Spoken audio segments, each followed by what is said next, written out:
Well, hey there, boys and girls of the YouTube world. Today we're going to take Zach's 82? What? 81 C10. We're going to put power brakes on it.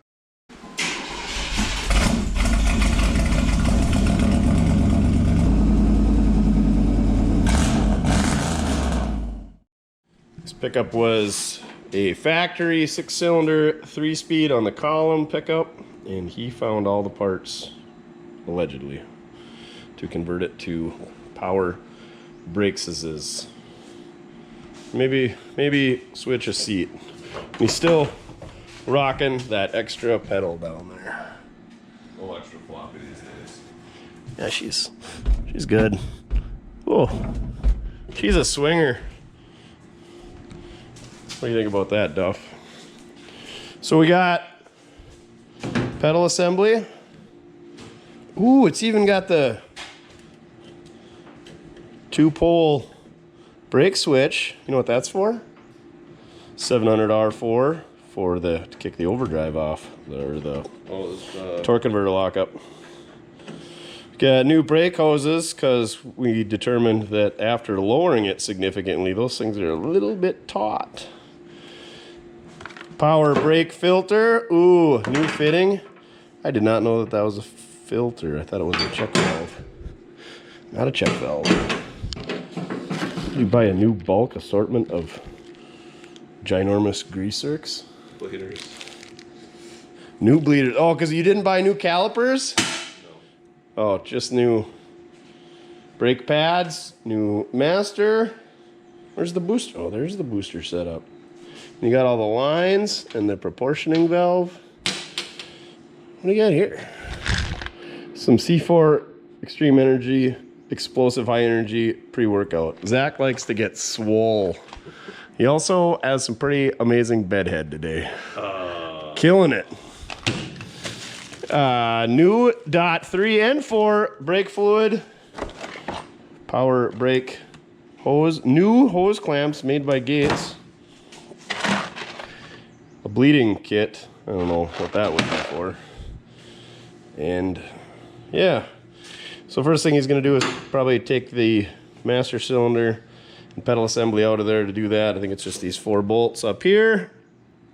And then, so those 4 nuts off there, pop those off. And there's a couple of bolts by the steering column. Drops that out of there. Fancy Jesus clip that goes shooting across the floor when you take that out to get the brake pedal rod off. That guy there. Easy peasy lemon squeezy. Maybe we'll even get a seat. Oh, you got a new dog. Duff, you wanna go for a rip in the double D? Yeah, he wants it to stop. Man, that is some freedom going on right there on the dash. Did you armor all the dash too? No, just microfiber flopped it. Dang, this thing is mint. Cleans up nice. Oh, you got the legit seat cover. Did you buy that new? No, it came out of the pickup that this brake booster set came out of. What's this out of? This was out of like 84, 85. Actually, now that you say that, I know it had the overdrive. I thought about going back and grabbing it. Should have got the column. Then you'd have the That's indicator for the... I pulled it all out. All I had to do was pull the rag joint stuff out and just... Another poor decision on Zach's behalf. But yeah, that seat cover to go with the 3-hook gun racks, really gonna tie her together. Gonna be bouncing all the heads off the windshield and cracking that dash pad with these brakes. All right, get to it. All right, so here's our pedal assemblies. You can see the overdrive brake pedal switch has a normally open and a normally closed switch on it. And Zach's old 3-speed one just has the switch that is normally closed for the brake lights. And then of course that extra pedal for you millennials.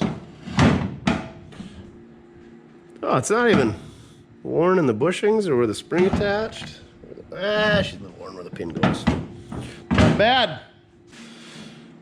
Oh, see that? See how she's worn on the left side? It was a 2-foot driver. A little bit more wear on the right side. Must have let the old lady drive her a few times. But yeah, looks like You have to figure out which one's normally open or normally closed. Hopefully it's the one that's wider, because that's the way the connector looks inside. Ooh, so. yeah, I'm guessing it's this one right here. Only gonna go one way. And then we don't exactly know what this other switch is for. It looks like it had some vacuum involved. Maybe, yeah, comment below, cruise control. And what is going on here? I don't know. You could probably get rid of that. Yeah, I don't know if I need that as well. At this moment. And the bolts or the studs look a little bit longer on the manual. Well, that one has the whole master cylinder on top of it, and this has got the booster plate. Right, yeah, I suppose the thinner thickness of this versus this is going to be a little bit different. So there's the pedal assembly. Zach took the seat out so we can put this craptastic seat in there with a new cover. There's said new cover. So these are the two bolts holding the column up. And then it looks like he took the bolts out holding the column to the firewall. And right there is where the brake pedal rod goes through in the big hole. And the 4 holes that mount the master cylinder indoor booster in said application. And then there was a little cover right here that goes on the bottom of the dash, and then that tin cover over there is the bottom of the column. Yeah, sweet. Looks like you still gotta disconnect a couple of lines to the prop portioning valve. Oh, that might be fun. Enjoy. Look at that fast fan. Woo, where'd you get that at? Came with 327 because of all the power. And the matching blue alternator bracket. Mint! Looks like you got a clamp to take off and unhook the brake wire. Got that for you. No problem there. The proportioning valve can make a mess. Zach says he's got the column in place. Not quite tight, but who did you fix that clutch hole too while you're at it, or was that done before? That was a previous repair. Anyway, pedals in place, columns in place. Wire harnesses are not hooked up. But pedal and columns in. Gotta finish that up. Took the fan shroud off. Got the lines going to the proportioning valve loose. We figured the proportioning valves should be the same between power and non-power. Guess we're gonna find out. Hey, look at those ginormous shims that they had to put in there when they lowered it. That might be why it pulls a little bit, but it's not too bad. I think we need to find a new alignment shop because the last one they did for me sucked as well. But there's a couple threads left on there, so good to go. All of our vehicles pull to the right. Yeah, better than to the left, it's safer. So now I guess it's time to stick a booster up there, huh? Getting there. Oh yeah, don't forget, you gotta have that fancy little fitting to go on the back of your quadrojet so you can hook up your vacuum hose. And I always run it through there. Oh, do you have one that's not kinked? Come on. That's one you gave me. Oh, sorry. For your losses. No extra charge. All right, we got our lines swapped out here. Ready to bench bleed the master cylinder. Got the brake booster hose on there. Big, ugly, cheap Chinese hose clamp. Got our new vacuum filter. Installed the proper direction. Looks like you got 2 holes up here to fill yet. Yeah, I think there was studs on the other one that held it down because I got 2 extra nuts. This one obviously does not have the 2 extra nuts. Not worried about that? Drill some holes? Maybe not? Probably not. Looks like it's good to go. Well, we'll see how it goes. So yeah, bleed the master cylinder on the bench, allegedly. Bolt are on. Wrap up a little bit inside yet. Put the fan and shroud back in place. Here we go. Big stretch. Chin's got her up in the air. Working on putting some new brake hoses on.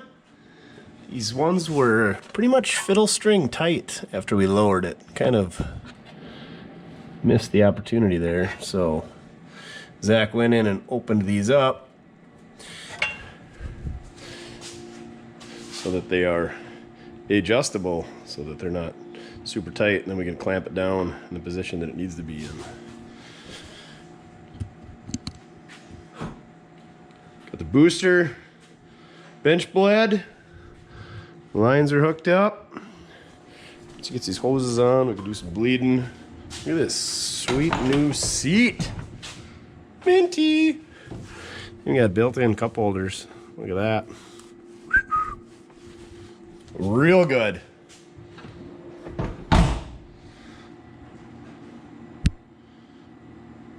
Best bed head ever. So Chin was having some trouble getting fluid out of the brakes last time we worked on them, so pulled out the bleeders. He ordered new ones. Of course, they're different threads. Why wouldn't they be? So pulled the old one out. I was gonna try sticking a wire through there, but then I got smart. Got the drill bit. Reamer out. Put some air to her. Good as new. Tech tip of the day. No extra charge. The replacement hoses did not have the chamfer on the edge here, so Zach had to take them and clean them up in the old bench grinder, get them to fit as well. Yeah, these were due for replacement. Wow, that's good stuff there. It's gonna stop extra good, even though somebody was too cheap to buy new calipers. Zach's wrapping her up, putting the shroud on and the fan. Got that brake wire hooked back up. Booster is plumbed. Go check that for vacuum leaks. Brakes are all bled up. We did find some disappointment on the Cardone master cylinder. We're not getting much fluid out of the rear brake line, even right at the master after bleeding it. So unfortunately, we don't have any rear brakes. And we started with rear brakes. Now we only have fronts. Look at this. Minty new seat. Dang. Brake pedals in. Wires are hooked up. Brake lights work. Gotta put the trim on the column and the bottom of the dash. Oh, and Zach's gotta adjust these sliders yet, but easy enough. So there you pretty much have it. That's how to put power brakes on a non-power brake pickup with an automatic brake pedal instead of clutch. Floppy clutch pedal. So, all right, thanks for watching. Appreciate it. Like, subscribe, share it, tell your friends. Put a comment down below. Thanks for watching, guys. Remember, it doesn't matter how you get it done, as long as you're having fun. Duff, should we go for a ride?